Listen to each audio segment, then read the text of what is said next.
Investigando un poco más a fondo sobre el señor Reston, nos encontramos con que el señor Reston era miembro recurrente y honorario del Club Bilderberg, además que apoyó la campaña de George Bush hijo, que recordemos era miembro de los Skull and Bones. Un momento, o sea que es sociedades secretas más institutos de control mental Más Hollywood. más Hollywood. Más Hollywood. Sí.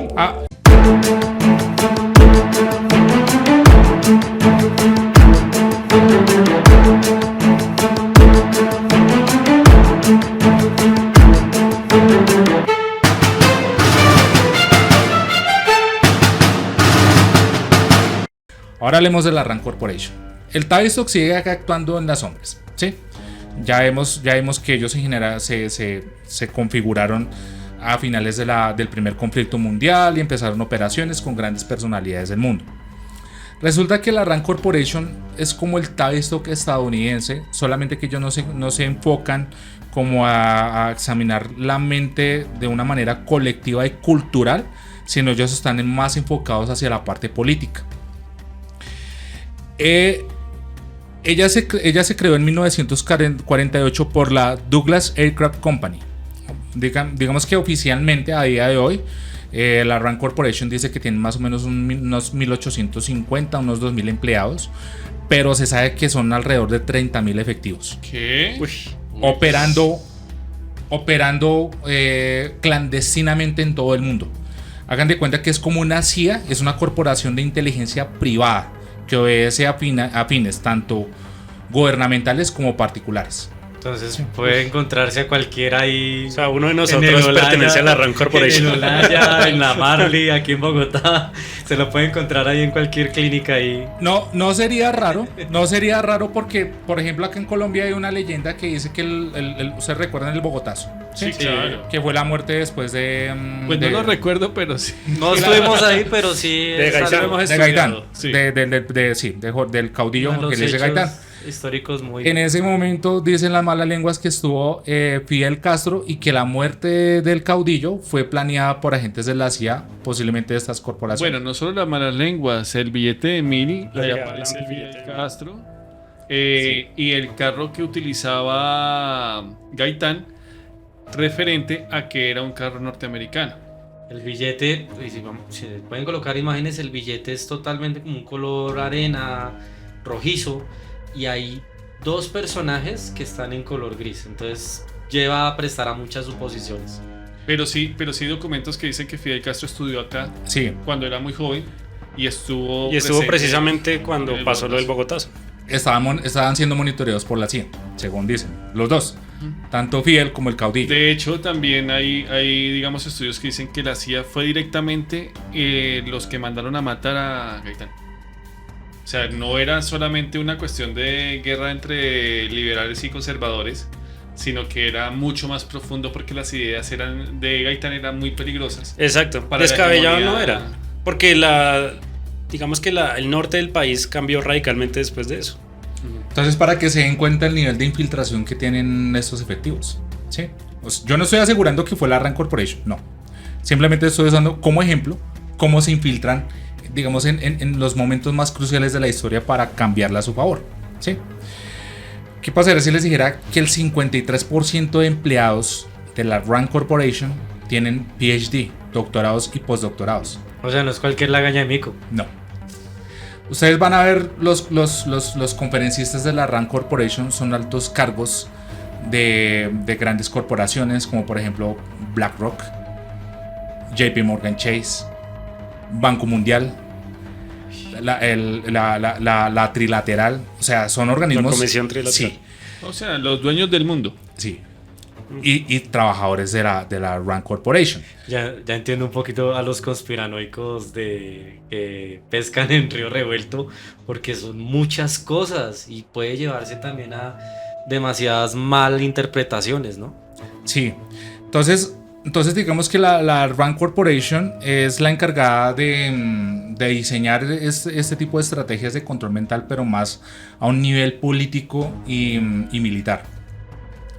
Ellos desarrollaron un informe en 1954 que se llama Selection and Use of Strategic Air Bases, o sea, Selección y uso estratégico de bases aéreas. Se dice que en este informe la RAND Corporation le decía a la Fuerza Aérea estadounidense cómo diseñar, colocar y poner a ejecutar bases aéreas alrededor del mundo de una manera estratégica en la que pudieran tener todo perfectamente ubicado, tanto extracción de los recursos, dominio político, entre otros. Ustedes en pantalla van a ver extractos de ese ensayo, de ese paper, que lo pueden apreciar acá. Entonces imagínense, es el diseño perfecto de control político a nivel externo. Uno cree que son los mismos políticos que son los artífices y los creadores de este tipo de situaciones, pero ya las cosas como que empiezan a encajar. Aquí en Colombia hay mucho político que, mejor dicho, bien levantado, y uno dice, pero venga, ¿cómo logran llegar a estar en esa posición y hacer y decir cosas que no están como en el concepto de una persona que debería estar en esa posición? Ya uno empieza como a entender un poquito que la política no es netamente un sistema, valga la redundancia, de mismos políticos accediendo al poder, sino gente estudiada y gente capacitada para empezar a manejar cómo es este tipo de funcionamientos. Desafortunadamente son genios que están al servicio de intereses particulares. Bueno, pero no quiero que ninguno piense en ningún expresidente de Colombia para nada, ¿ok? Bueno, sí. Por favor. Démosla ahí Por quieto. favor. Ya quisieran los políticos latinoamericanos contar con el talento humano que tiene la RAND Corporation. No sé si ustedes se vieron una película que se llama Una mente brillante, Sí. protagonizada por Russell Crowe. Ujú. Una mente brillante nos habla la historia de John Nash. ¿Conocen a John Nash? Sí. Pues me vi la película de Una mente brillante, entonces digamos que algo. Sí, Nobel de Economía, y pues fue el creador de la teoría de juegos. Exactamente. Lleva a cabo entre las más altas teorías económicas.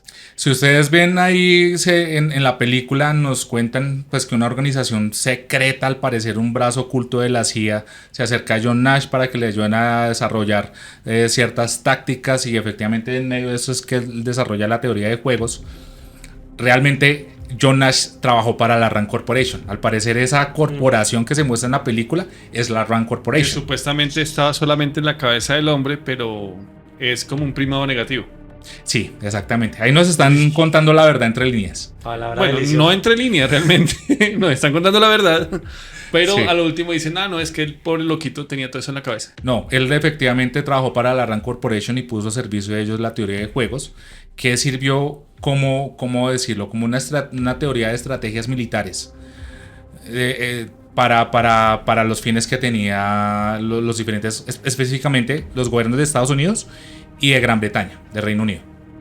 Y digamos, ahí se ve un poco el alcance de todo esto, porque precisamente la teoría de juegos trata es de analizar al individuo Sí. y bajo qué estrategias puedo llegar a manipular las cosas para, digamos, tener ventaja sobre los demás. Aunque los economistas la plantean, digamos, la plantean hermosamente. Sí, Sí. muy pintoresco. Sí. Muy pintoresco. Realmente, esta teoría de juego se ha utilizado para cuestiones nefastas. ¿Sí? Aparte de luminarias como John Nash, también tenemos a George Gallup, el creador de todo, digamos, de estos modelos estadísticos para el monitoreo de opinión. Él también trabajó para la RAND Corporation. Bueno, monitoreo es un decir. Sí. Seguimiento. Y la RAND Corporation recientemente fueron los que le aconsejaron a Estados Unidos imponer las sanciones económicas a Rusia por el conflicto que tienen con ese país del este europeo. Así de influyentes y de importantes son. Bueno, una cosa es proponer y otra cosa es mandar. Que es lo que Proponer realmente y hacen. sí. Sí, Proponer y ejecutar, ya. sí. Tenemos hasta ahora estos dos institutos de control mental. Yo, como les decía, y qué pena ser tan reiterativo, cuando yo investigué, pues me imaginaba otra cosa, pero no sé por qué no se está hablando en los círculos conspirativos de esto. Sí. Bueno, ahora tenemos el MK Ultra, pero entonces lo vamos a relatar de la siguiente forma. vamos a ponernos en, ¿cómo decirlo? Como el acompañante de la víctima, quien dio a conocer todo este entramado. Nosotros somos el Dr. Lashbrook. Entonces nos encontramos un día del 18 de noviembre de 1953 en el Hotel Statler en New York. Nosotros venimos trabajando con el doctor Frank Olson, que era un químico bacteriológico. A Frank Olson y a nosotros el doctor Lashbrook nos llama la CIA. Nos dicen, en este momento estamos desarrollando armas de orden químico, ¿sí? Y estrategias utilizando efectivamente sustancias enteógenas.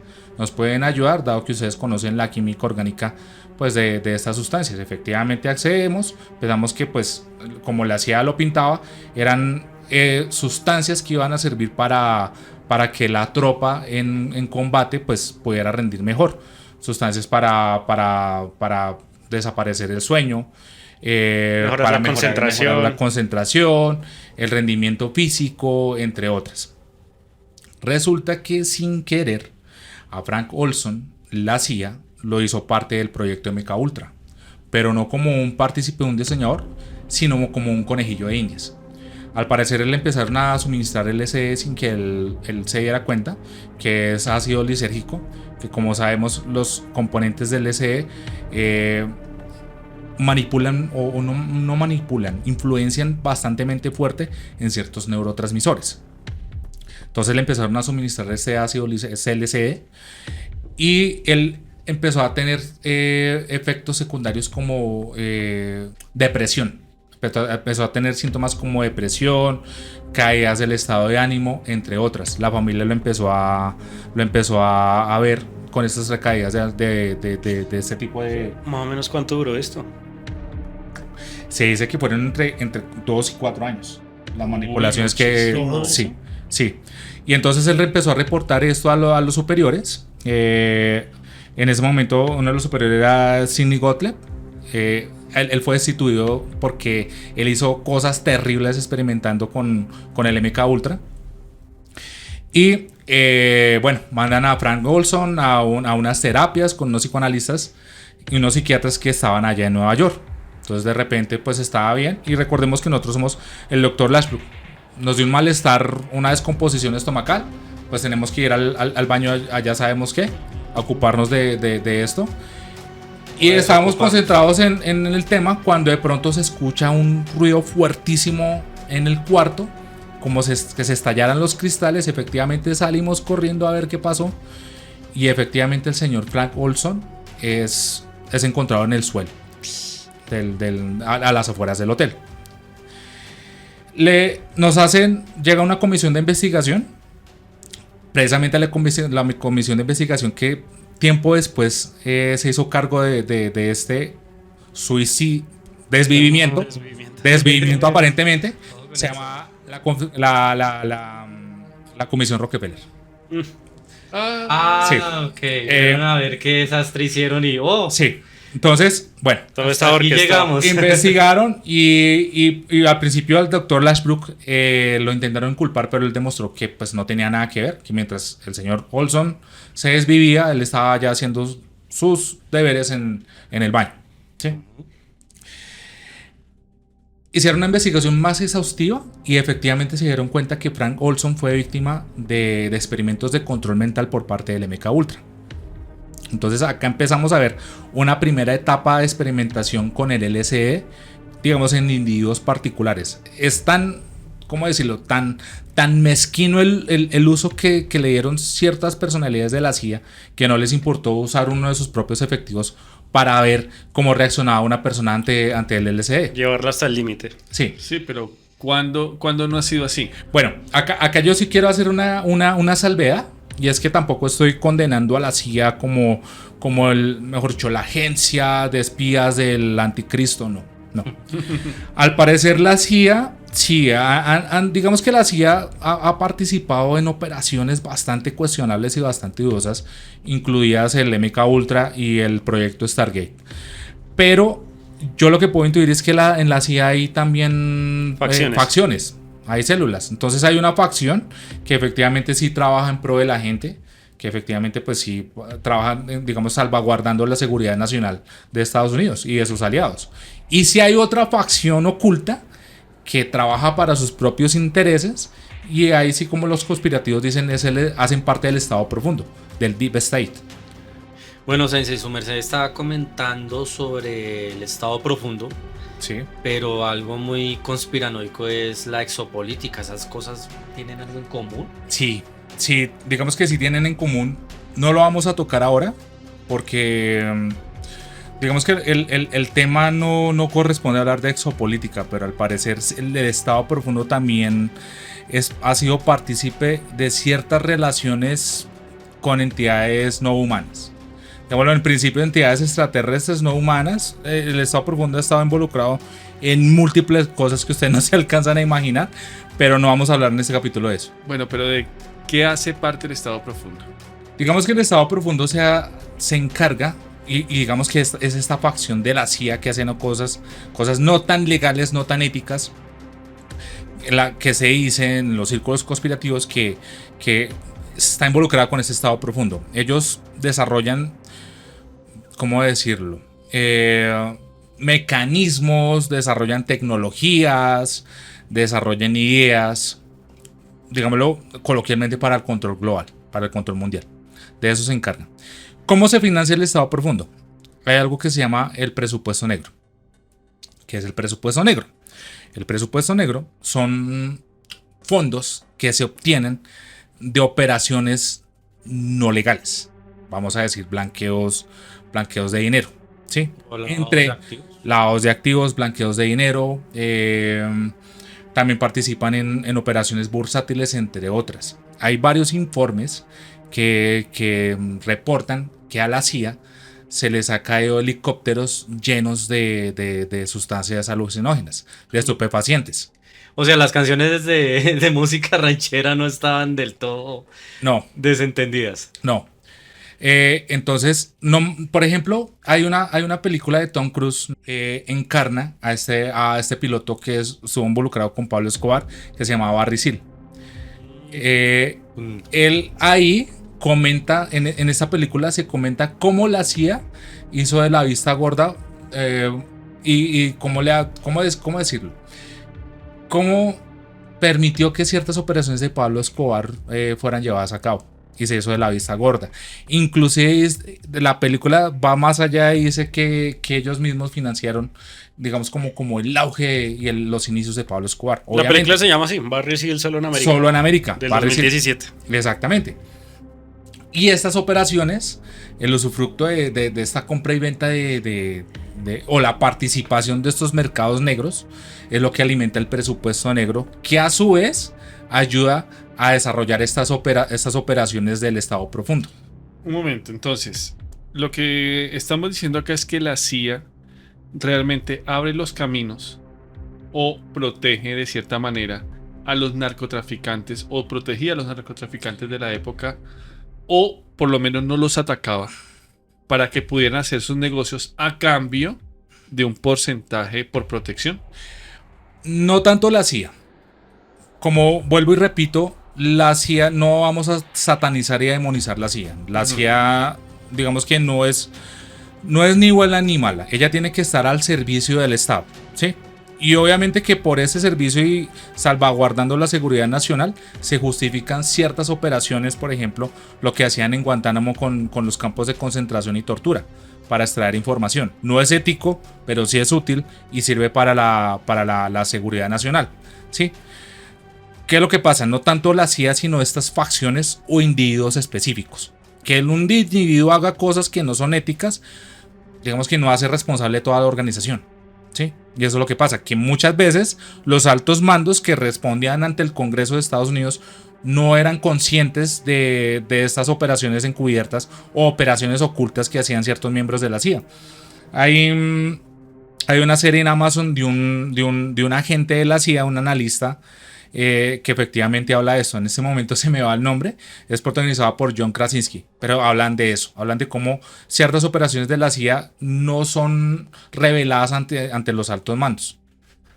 Entonces, ¿qué es lo que pasa? Que esta facción de la CIA, que empezó a experimentar mediante el MK Ultra con el LSD. Empezaron a hacer experimentos no solamente en individuos particulares, sino ya empezaron a involucrarse en grandes aglomeraciones de gente.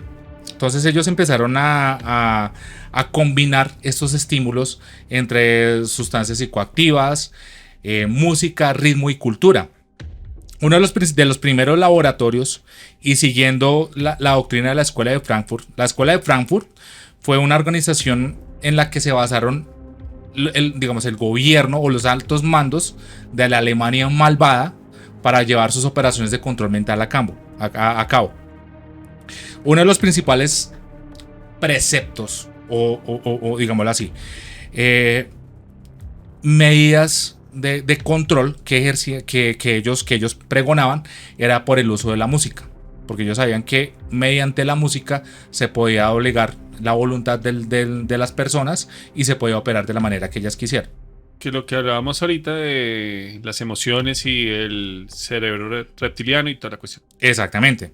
Entonces, esos preceptos de la Escuela de Frankfurt migraron hacia estos agentes de la Alemania malvada, y a su vez migró hacia ciertas medidas o ¿cómo decirlo? No medidas, estrategias que se llevan a cabo por medio del Instituto Tavistock. Al parecer la CIA, específicamente las personas que conformaban el MK Ultra, sabían cuáles eran las tácticas del Tavistock y las llevaron a cabo.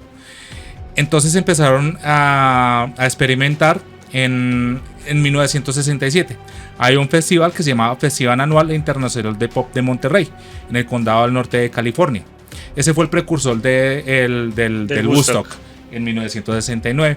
Y allí ellos empezaron a darle LSD a los participantes del festival y querían ver, digamos así, como un laboratorio de observación para ver cómo el LSD junto con la música, cómo afectaban a los asistentes de este festival. Oiga, pero muy pécoras porque se fueron hasta México y no lo hicieron en ningún festival de su propia tierra, ¿no? Ellos lo tenían todo perfectamente calculado.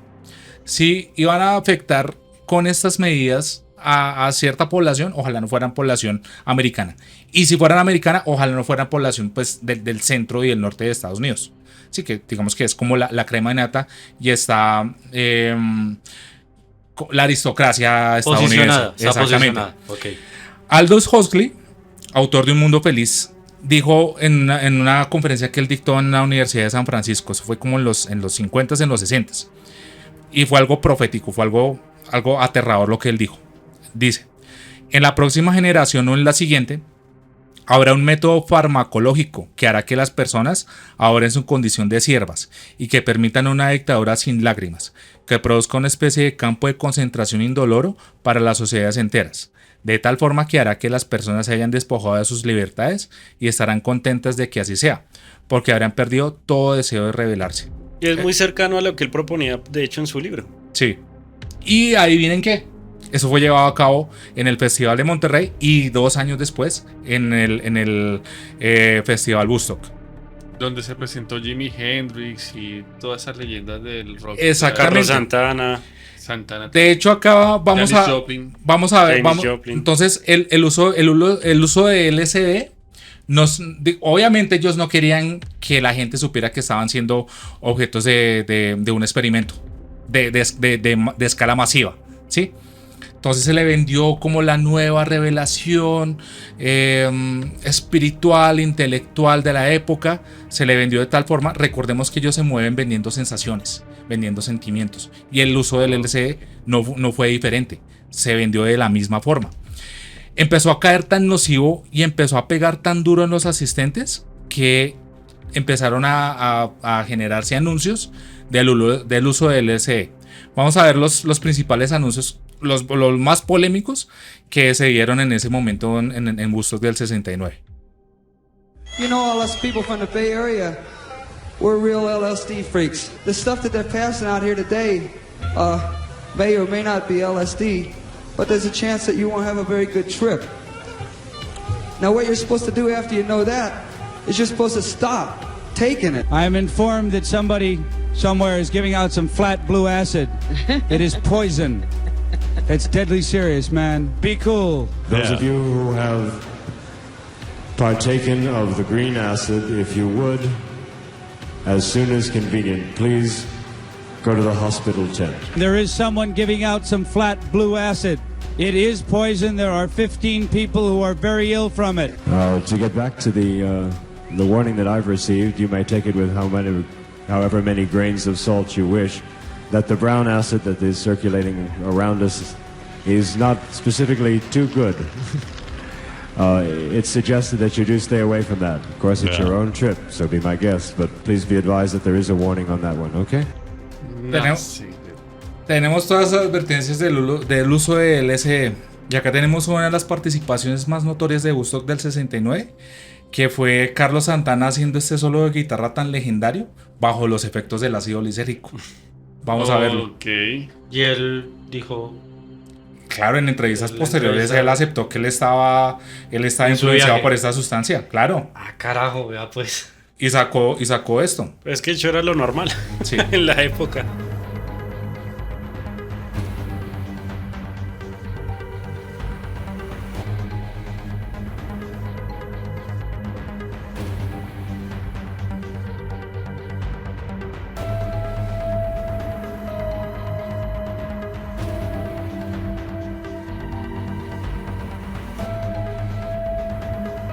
Y hasta muchos años después el señor Santana se entera de que eso fue una experimentación de la CIA a gran escala. Ok, lo que más me impacta es que haya píldoras de LSD que dicen que las píldoras azules que son veneno y que por favor no las consuman y que si se sienten mal pues vayan al hospital y toda la cuestión. Pero entonces, ¿que habían dos proveedores o cómo es la vuelta ahí? No, eran nosotros acá en Colombia, en ciertos países de Latinoamérica les denominamos jíbaros. Sí. Eran los distribuidores de estas sustancias ilegales. O dealers. Los dealers. Ellos, ¿no? Eran personas asistentes comunes y corrientes que llegaban y se ubicaban entre las personas asistentes y les ofrecían en una primera instancia gratis, como la muestra, y después sí cómpreme, pero a muy bajos precios.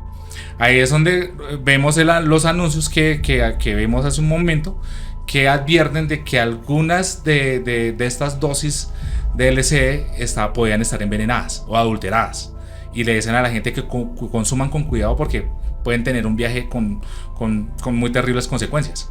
Yo me imagino que la misma CIA se encargó de distribuir diferentes tipos de LSD también para ver diferentes tipos de consecuencias en la gente. Efectivamente. ¿De verdad? Blanco es, gallina lo pone y frito se come. O Sí. sea, la CIA distribuía el bueno y el malo, por decirlo de alguna manera. La CIA advertía sobre que no consuman el malo y veían cómo era el comportamiento ya después en el hospital.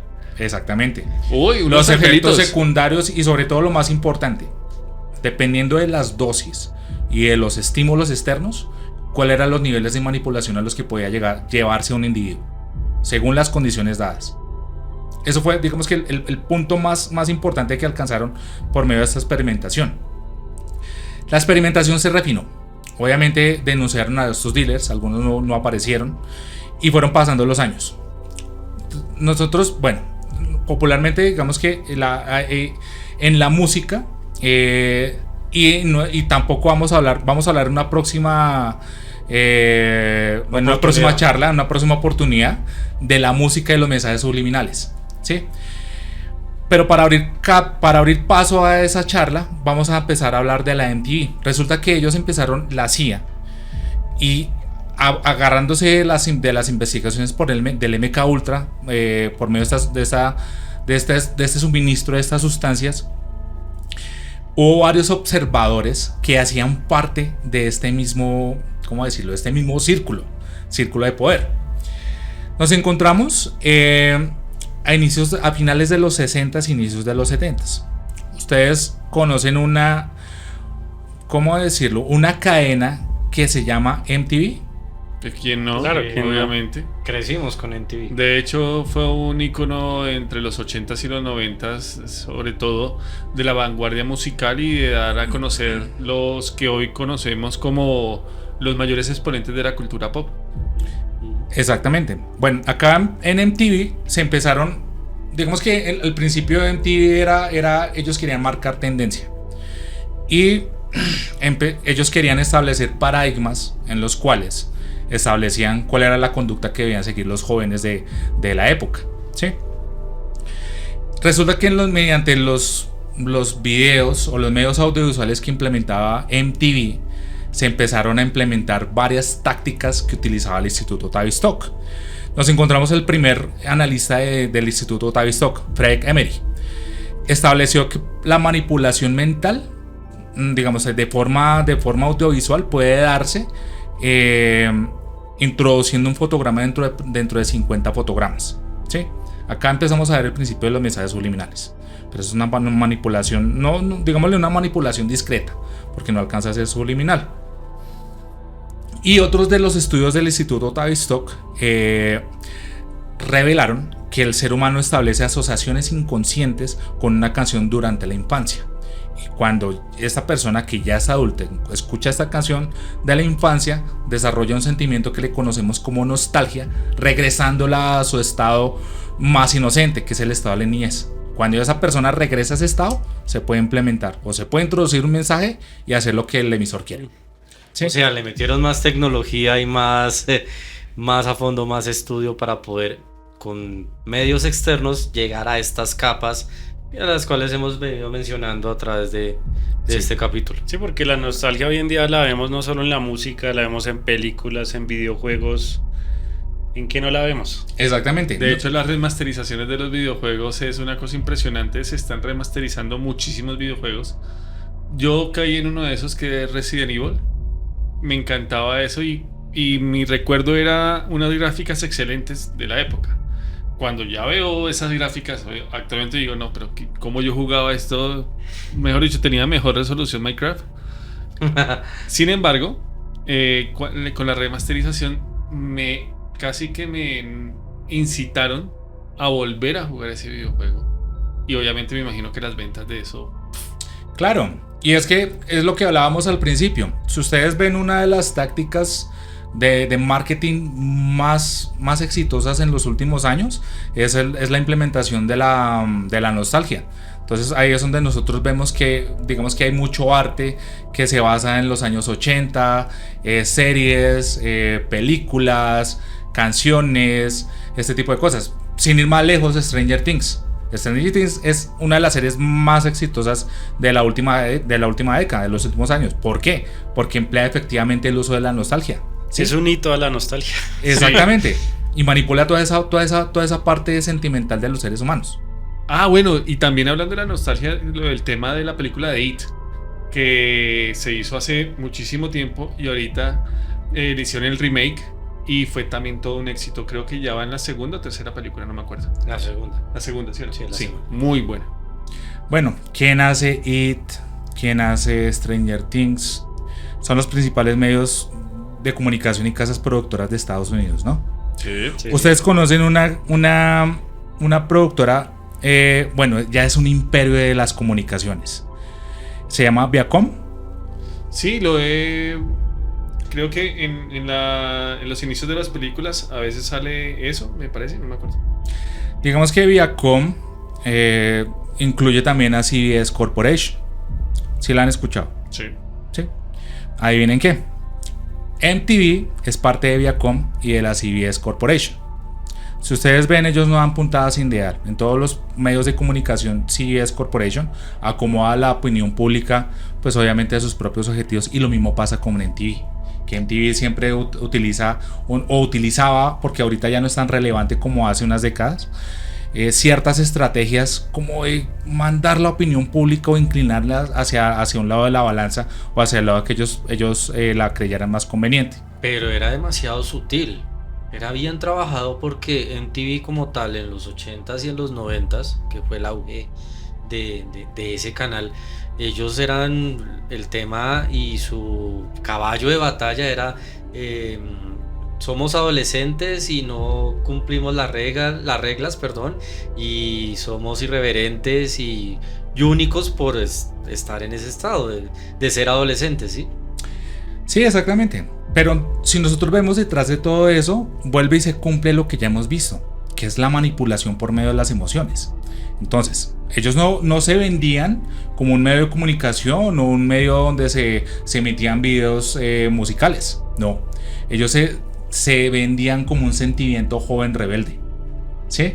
Digamos que ellos siempre han usado ese tipo de estrategias para manipular, obviamente, no tanto la opinión pública, sino más bien el público objetivo, que son los jóvenes. Listo, entonces ya tenemos MTV, claro, Viacom y CBS. Adivinen qué, acá nos encontramos con un personaje que se llama Sumner Redstone. Resulta que el señor Sumner Redstone era, porque ya falleció, digámoslo así, como el dueño de este imperio Viacom, que aparte de ser dueño de Viacom, también era accionista mayoritario de Paramount Pictures. Ya empezamos a ver cómo se empieza a conformar el panorama. Investigando un poco más a fondo sobre el señor Redstone, nos encontramos con que el señor Redstone era miembro recurrente y honorario del Club Bilderberg, además que apoyó la campaña de George Bush hijo, que recordemos era miembro de los Skull and Bones. Un momento, o sea que es sociedades secretas más institutos de control mental Más Hollywood. más Hollywood. Más Hollywood. Sí. A mí no me gusta, ¿cómo decirlo? Ir en la misma vía que los conspirativos, pero es que uno se pone a encontrarse con estos personajes y empieza a indagar en el pasado de estos personajes, y es que uno dice, no, sí, acá está pasando algo. Resulta que en Estados Unidos, como en muchos países, después del escándalo de Watergate, se volvió muy popular que hicieran campañas sucias en épocas electorales. Resulta que en esas últimas épocas electorales, esto es un video que les voy a colocar de hace algunos años, en los cuales se hablaba sobre la desinformación y que no le hacía bien a la democracia de Estados Unidos. Muchos de los noticieros de los que vamos a ver a continuación hacían parte no solamente de CBS, sino del Imperio Fox también, de parte, digamos, donde era también accionista del señor Redstone. Y van a ver las maravillosas coincidencias que nos vamos a encontrar en el siguiente clip. Hi, I'm Fox San Antonio's Jessica Headley. And I'm Ryan Wolf. Our greatest responsibility is to serve our Treasure Valley communities, the El Paso, Las Cruces communities, Eastern Iowa communities, Mid-Michigan communities. We are extremely proud of the quality, balanced journalism that CBS 4 News produces. But we are concerned about troubling and irresponsible, one-sided news stories plaguing our country. The sharing of biased and false news has become all too common on social media. More alarming, some media outlets publish these same fake stories without checking facts first. The sharing of biased and false news has become all too common on social media. More alarming, some media outlets publish these stories simply aren't true without checking facts first. Unfortunately, some members of the media use their platforms to push their own personal bias and agenda to control exactly what people think. And this is extremely dangerous to our democracy. this is extremely dangerous to our democracy. This is extremely dangerous to our democracy. This is extremely dangerous to our democracy. This is extremely dangerous to our democracy. This is extremely dangerous to our democracy. This is extremely dangerous to our democracy. This is extremely dangerous to our democracy. This is extremely dangerous to our democracy. This is extremely dangerous to our democracy. This is extremely dangerous to our democracy. This is extremely dangerous to our democracy. This is extremely dangerous to our democracy. This is extremely dangerous to our democracy. This is extremely dangerous to our democracy. This is extremely dangerous to our democracy. ¿Cómo la ven? No, que es extremadamente peligroso para nuestra democracia. ¿Qué guión? No, nos quedó claro. Por si no les quedó claro, exacto. Pero qué guión tan peculiarmente exacto, weón. Es el mismo guión, el mismo tono de la comunicación, las mismas palabras utilizadas por diferentes medios. O sea, ya no les importa quedar en evidencia realmente. ¿No? Simplemente hagan lo que la gente consume eso. ¿Y bajo el mandato de quién? ¿O de quiénes? ¿O de quién? Vemos estas cabezas, estos grandes magnates, y detrás quién está. Institutos como el Tavistock, sociedades secretas como las Skull and Bones, entre otras. Tengo entendido que estos canales son bajo los diferentes estados, ¿cierto? Sí. Y por ende, diferentes usos horarios. Exactamente. Entonces, pues, no... toca llegar a encontrar este tipo de videos y este tipo de compilatorios, porque pues debido a estos diferentes usos horarios y a diferentes, decirlo yo, culturas, a pesar de que sea los Estados Unidos de América, pues mi hermano, el que se tomó el trabajo de hacer este video, hermano, bien hecho, porque esta peculiaridad es visible hasta el momento en que se hace ver, valga la redundancia, perdón, pero supongo que por bastante tiempo pasó desapercibida. Ese video yo lo alcancé, yo recuerdo que cuando Bernie Sanders, en uno de sus intentos por alcanzar la presidencia, creo que estaba contendiendo contra Donald Trump, él denunció precisamente el manejo y la manipulación mediática en este video. Ahí yo me enteré de este video, sino que eso lo hizo otra persona. Él lo tomó pues obviamente como inspiración. Y referente. Exactamente, sí, ahí llegó. Y prácticamente se condenó. Sí. Bueno, sí. Sí, porque uno pregúntale a cualquier persona de Estados Unidos sobre Bernie Sanders, y no, él es un guerrillero, revolucionario, o sea, lo peor, ¿sí? No. Entonces, digamos que acá vemos los alcances de estos institutos de control mental y cómo se aplican hoy en día. Entonces, hoy en día, ¿qué es lo que hacen? Uno de los principales caballos de batalla que se tienen hoy en día, y a mí esto me indigna de sobremanera, es que tienen a la sociedad completamente polarizada, política, económica y culturalmente.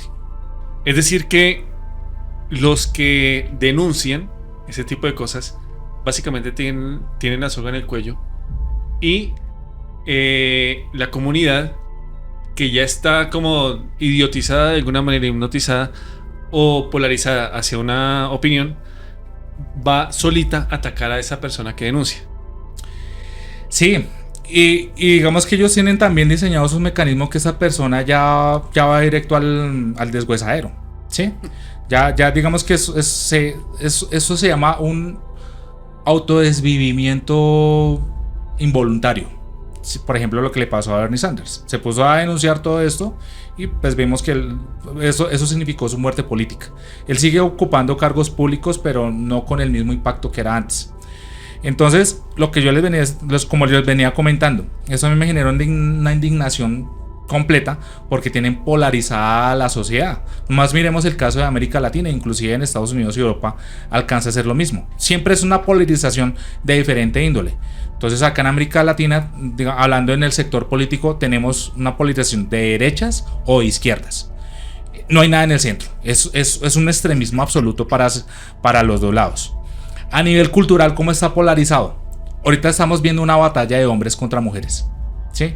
Entonces, las mujeres en su ala más extremista, representadas por el feminismo más radical, y los hombres también tienen no un machismo, pero digamos así que eso lo podremos tocar en próximos capítulos, que hay una subcultura que le llaman la manósfera.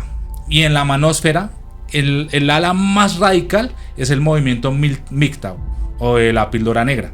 Eso también lo vamos a analizar después, porque en sí digamos que ambos movimientos se basan en ¿cómo decirlo? En ciertas bases que son comprobables. Ya las conclusiones como tal son completamente ideológicas y carecen muchas veces de mucho fundamento, ¿sí? Hasta este punto ha llegado estas instituciones a echarle mano a, no sé, pues deshumanizarnos uno y hacernos odiarnos entre nosotros. Ese es otro. Y que seguimos siendo víctimas de la manipulación precisamente de nuestras emociones, porque acá ya están aprovechando o acrecentando odios. Exactamente. Entonces nomás miremos quién financia estos movimientos. Por ejemplo, el movimiento feminista lo financia la Fundación Rockefeller. O si no, ustedes mismos vean en la ONU, en la parte del feminismo, quién les está financiando muchas de sus campañas a estos movimientos, ¿sí? No, pero mejor dicho, es decir, tenemos control mental por todo lado. Sí. O sea, estamos bombardeados constantemente y desde niños. Bueno, vemos desde la adolescencia con MTV, pero ahora ya es alas radicales, que es lo más delicado, porque antes no era así. O sea, antes uno comprendía que MTV podría manipular a los adolescentes pues por la misma naturaleza de la adolescencia, la rebeldía y demás. Pero ahorita es ideológicamente que yo, por ser hombre, solamente por el hecho de ser hombre, tenga el odio de un ala radical feminista, solamente por el hecho de ser hombre, sin yo abrir la boca. O sea, básicamente estamos volviendo a la Alemania, a la Alemania no chévere, la Alemania más radical, Sí. que solamente por el hecho de no ser de un color de piel o de una religión, ya soy objetivo militar. Exactamente. Ahí tú estás tocando una de las medidas que estoy viendo que se hacen recurrentes en estos mecanismos de manipulación mental. Yo acá logré vislumbrar varias. Entonces les voy a decir a qué conclusiones yo llegué o a qué medidas vi que eran como las más relevantes que ellos están tomando. Entonces tenemos por un lado la disidencia controlada, autores o investigadores que desinforman, como ya acá vamos a denunciar, es David Icke y Alex Jones, perdónenme que se me fue el nombre por un momento. Sofismas de distracción, teorías conspirativas falsas que sirven para dispersar la atención de realmente los hechos que nos están afectando como sociedad y nos están afectando a nivel mundial. ¿Recuerdan lo que dijo Aldous Huxley de estas medidas de manipulación por medio de las drogas? ¿No? Que él decía que se va a manipular a las personas o a la población por medio del uso de drogas y ellos van a estar felices de ir hacia sin chistar nada. Van a ser manipulados felizmente. Eso se está viendo hoy en día. Resulta que estas medidas que han usado para fragmentar a la sociedad y polarizarla, culturalmente hablando, hombres y mujeres, están utilizando dos medidas que son altamente efectivas. Una, ¿cuál es? Las redes sociales para el caso de las mujeres y la plataforma amarilla para el caso de los hombres. Ok. Ah, la de Hop. Sí, esa misma. Ah, ok. Que empieza con P. Entonces, digamos que para la plataforma amarilla es obviamente toda esta gran exposición a ese contenido sexual, ¿sí? Circula libremente sin ninguna restricción. En algunos estados de Estados Unidos sí está prohibida. Por ejemplo, yo tuve la oportunidad de ir el año pasado al estado de Virginia y hablando con unas personas que viven allí me comentaron eso. Allá esa plataforma está prohibida, pero en muchos otros estados sí es de libre acceso. Y por ahí las mujeres, entonces tenemos plataforma como La Morada, que termina en gram. ¿Qué es lo que pasa? Y llegamos a las mismas endorfinas por diferentes caminos, que es un disparo en las endorfinas de nivel brutal. En el caso de los hombres, estar expuestos a todo este tipo de estímulos de índole sexual. En el caso de las mujeres, cuando una mujer recibe tanta atención, dado que subieron sus fotos a esta plataforma y tal, y los likes también. Entonces hicieron un estudio y ambos, hombres y mujeres, llegan a los mismos niveles de endorfinas por consumir las diferentes plataformas. Entonces, las mujeres por recibir la atención y el hombre por consumir ese tipo de índole sexual. Por darle. Sí. Entonces, ya vemos. Es una producción de drogas y lo más aterrador de todo es que es gratis. Acá es donde fallan muchos teóricos de la conspiración que dicen, sí, MK Ultra y drogas. No. Ellos lo hacen de una manera masiva, eficiente y económica. Pero viéndolo desde el pasado, lo mismo sucedía con la televisión. ¿Cuántas personas no satanizaron y no malversaron el uso de la televisión? Que quemaban neuronas, que los niños se volvían rebeldes, que mostraban contenido el cual, mejor dicho, hacía que los adolescentes fueran más salvajes. Creo que está repitiéndose la historia, pero con diferentes elementos, pero cada vez tiende a ser como más puntual, ¿no? ¿Han perfeccionado? Sí.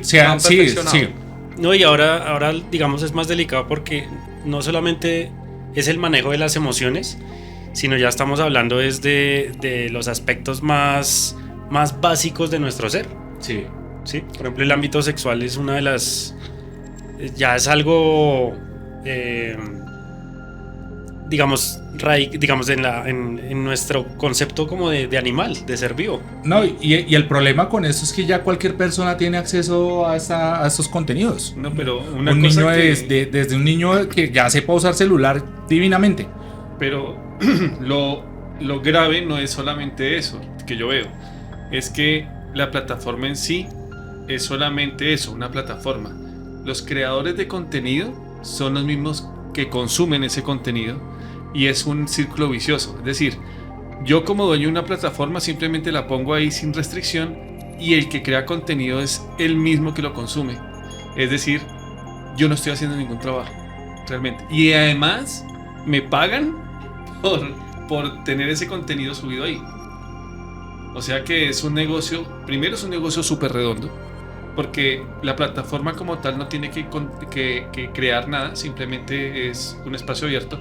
Y además, yo pongo restricción que si la persona quiere que la vean, pues me tiene que pagar. Sí, ahí como vemos es un grado de sofisticación supremamente detallado. Es aterrador.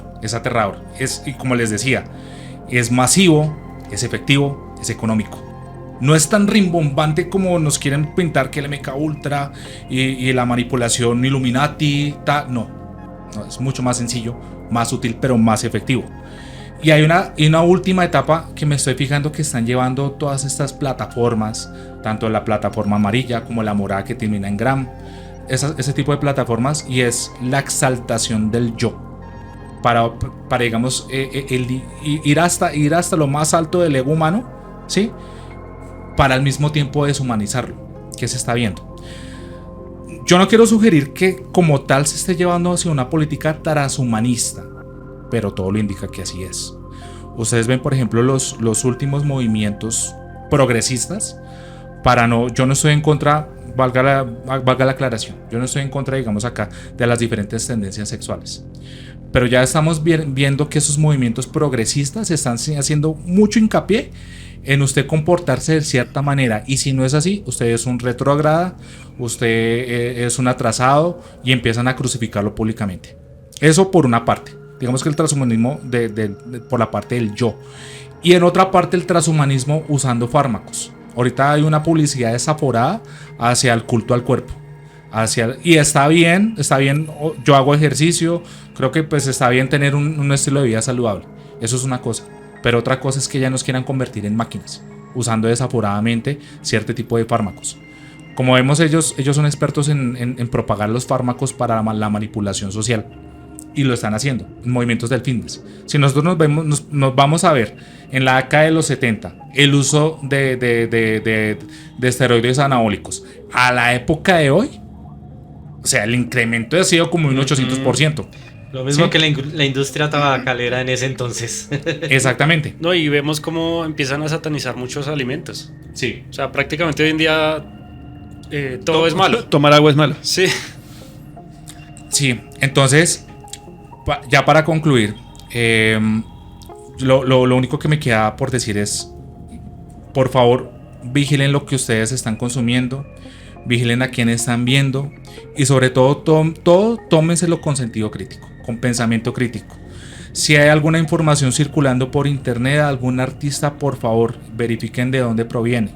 Si pueden ver, verifiquen las fuentes y cuál es el propósito que tiene este artista y cuál es el mensaje que está dejando, ¿sí?, el medio de comunicación y lo que consuman.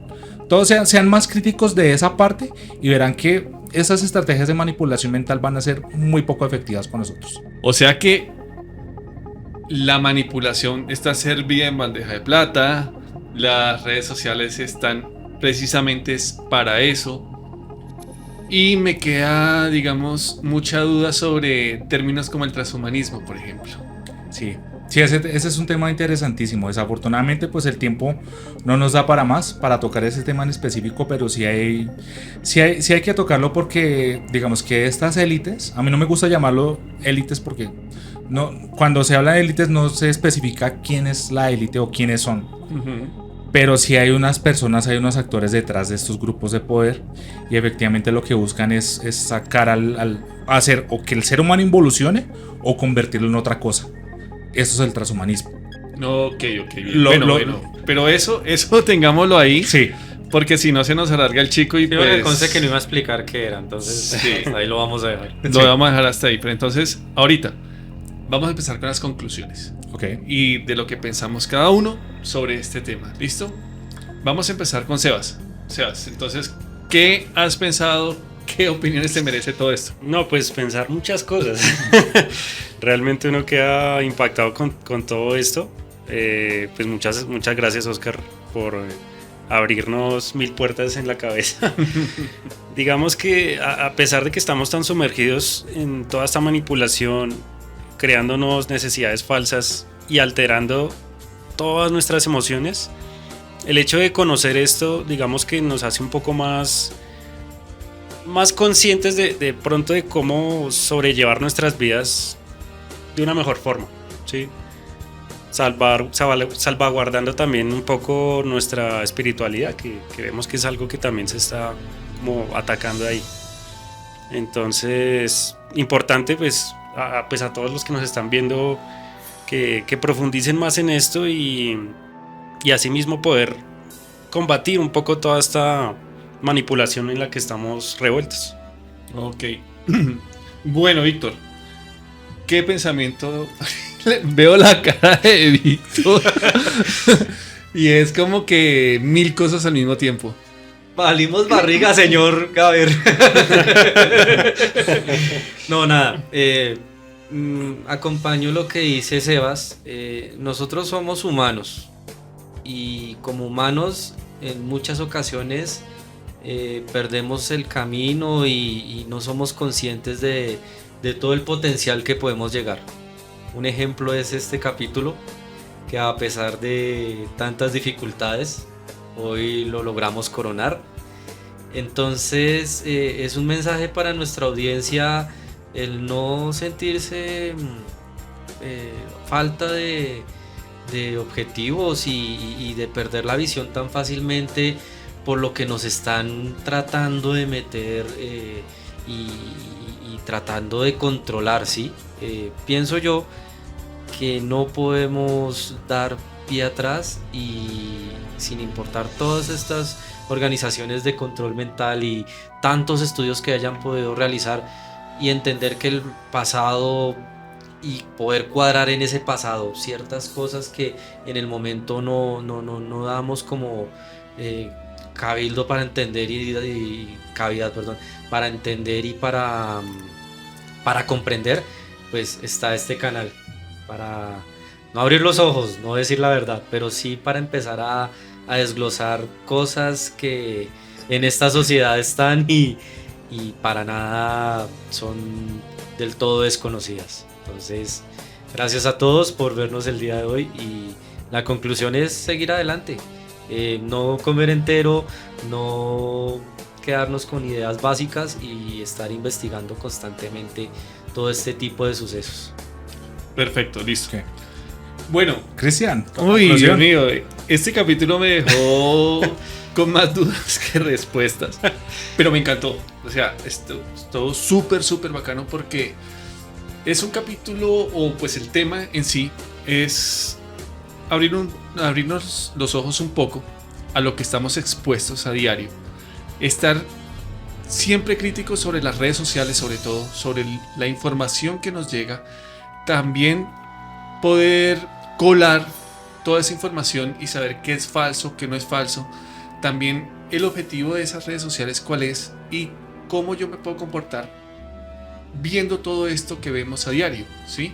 Entonces, yo soy, digamos, un pecador de las redes sociales porque estoy como expuesto y estoy consumiendo constantemente ese contenido. Creo que nos pasa a todos. A todos, o sea, uno va bajando, ay, una chica hermosa, y uno se queda ahí viendo literalmente cómo hace 3 pasos de baile, que me parece una pérdida de tiempo total porque pues no aporta nada, pero pues está apelando a nuestro sistema más primitivo que es la sexualización, ¿sí? Uh-huh.